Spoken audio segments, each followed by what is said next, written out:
नमस्कार. आज आपण एका वेगळ्या विषयावर बोलणार आहोत. वनस्पती विज्ञान म्हणजे बॉटनी शिकलेल्यांसाठी फार्मास्युटिकल जगात नक्की काय संधी आहेत? नमस्कार.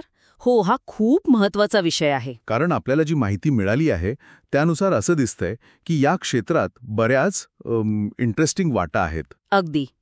खरं सांगायचं तर वनस्पती आधारित औषधांची मागणी जगात खूप वाढतेय. अच्छा. आणि त्यामुळे फार्मा कंपन्यांना अशा लोकांची गरज आहे ज्यांना वनस्पतींची, त्यांच्या औषधी गुणधर्मांची चांगली जाण आहे. म्हणजे पारंपरिक ज्ञानासोबतच आधुनिक विज्ञानाची जाण असलेले लोक हवे आहेत, बरोबर? हो, बरोबर. नुसतं पारंपरिक ज्ञान नाही, तर त्याला सायन्सची जोड हवी आहे. तर मग या माहितीत काही भूमिकांचा उल्लेख आहे, जसं की औषधी वनस्पती संशोधन, फायटोकेमिस्ट्री. हो, फायटोकेमिस्ट्री म्हणजे वनस्पतीमधले केमिकल्स तपासणे. आणि फार्माकोग्नोसी म्हणजे नैसर्गिक औषधांचा अभ्यास. अगदी. हिमालय, डाबर, पतंजली, वैद्यवात यांसारख्या कंपन्या तर याच बेसवर उभ्या आहेत. हो ना? त्या तर नेहमीच बॉटनीच्या लोकांना संधी देतात. हो, नक्कीच देतात.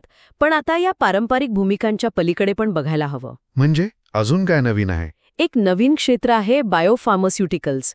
खूप वेगाने वाढतंय हे. बायोफार्मास्युटिकल्स. हो, इथे वनस्पतींचा वापर अक्षरशः फॅक्टरीसारखा करतात. अच्छा. कशासाठी?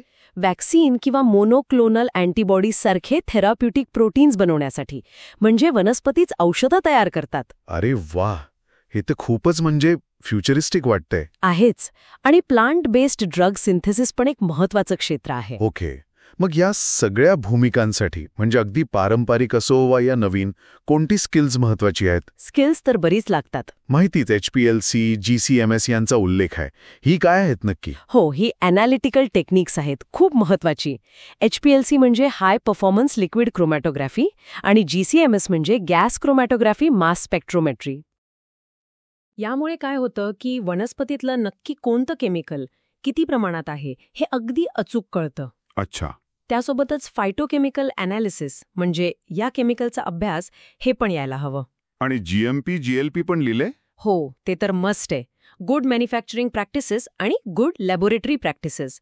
फार्मामध्ये काम करायचं तर हे नियम पाळावेच लागतात क्वालिटीसाठी. म्हणजे लॅबमधली स्किल्स खूप महत्वाची आहेत. हो, नक्कीच. पण एवढंच नाही. अजून काय? फार्माकोव्हिजिलन्सबद्दल माहिती असणं चांगलं. म्हणजे औषधांच्या साईड इफेक्ट्सवर लक्ष ठेवणं. बरोबर. औषध मार्केटमध्ये आल्यानंतर त्याची सुरक्षता तपासणं, मग clinical research, plant tissue culture, genetic engineering, bio informatics यांचं ज्ञान असेल तर अजून फायदा होतो. म्हणजे बऱ्यापैकी स्पेशलाइज ज्ञान हवंय. हो, आणि यासाठी CSIR, निपर, ICRI, CMAP सारख्या संस्थांचे सर्टिफिकेट कोर्सेस खूप उपयोगी पडू शकतात. ओके.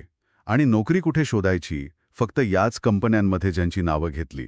नाही. हिमालय, डाबर, पतंजली, वैद्यनाथ तर आहेतच, पण मोठ्या MNCs पण आहेत. जसं की ग्लॅक्सोस्मिथक्लाइन म्हणजे GSK, Pfizer, Novartis, Biocon, Syngenta या कंपन्यांमध्ये पण वनस्पती वैज्ञानिकांना संधी आहे. अच्छा. आणि सरकारी क्षेत्रात पण आहेत. CSIR, ICAR, आयुष मंत्रालय इथेही चांगल्या संधी आहेत. रेग्युलेटरी अफेअर्स आणि पेटेंटिंग बद्दल पण काही उल्लेख होता. हो, तिथेही वनस्पती आधारित उत्पादनांसाठी तज्ज्ञांची गरज वाढते आहे. कारण नियम आणि पेटंट्स खूप महत्वाचे असतात. खरंय. म्हणजे संधी तर भरपूर दिसतायत, पण मग या संधी मिळवण्यासाठी काय केलं पाहिजे? काही टिप्स. सगळ्यात महत्वाचं इंटर्नशिप्स. शिक्षण घेताना चांगल्या हर्बल कंपन्यांमध्ये किंवा रिसर्च लॅब्समध्ये इंटर्नशिप केली तर खूप फायदा होतो. प्रॅक्टिकल अनुभव मिळतो. अगदी. आणि नेटवर्किंग पण महत्वाचं आहे. International Congress on plant sciences सारख्या कॉन्फरन्सेसमध्ये भाग घ्यायला हवा, लोकांशी बोलायला हवं. आणि उच्च शिक्षण MSc किंवा PhD. हो, नक्कीच. फार्माकॉग्नॉसी, फायटोकेमिस्ट्री किंवा प्लांट बायोटेक्नॉलॉजीमध्ये स्पेशलायझेशन केलं, MSc PhD केलं तर करिअरला खूप चांगली दिशा मिळते. तर एकंदरीत आपण असं म्हणू शकतो की बॉटनीच्या विद्यार्थ्यांना फार्मा जगत खरंच खूप चांगल्या संधी आहेत, विशेषतः नैसर्गिक उत्पादनांची मागणी वाढत असल्याने. हो, अगदी. फक्त योग्य स्किल्स आणि ज्ञान मिळवायला हवं. म्हणजे या क्षेत्रात यशस्वी करिअर नक्कीच शक्य आहे. नक्कीच शक्य आहे. आणि जाता जाता एक गोष्ट सांगते. हां. वनस्पती आधारित औषधांवरचं संशोधन हे फक्त आपलं जुनं ज्ञान जपण्यापुरतं नाहीये. बरं. तर आजच्या टेक्नॉलॉजीच्या मदतीने भविष्यातल्या अनेक मोठ्या आरोग्य समस्यांवर आपण नवीन आणि प्रभावी उपाय शोधू शकतो. यात ती क्षमता आहे. खरंय. म्हणजे या क्षेत्रात सतत काहीतरी नवीन शिकायला मिळतं, नवीन शोधायला मिळतं, हीच याची गंमत आहे. बरोबर. एक सतत चालणारी शोधयात्राच आहे ही.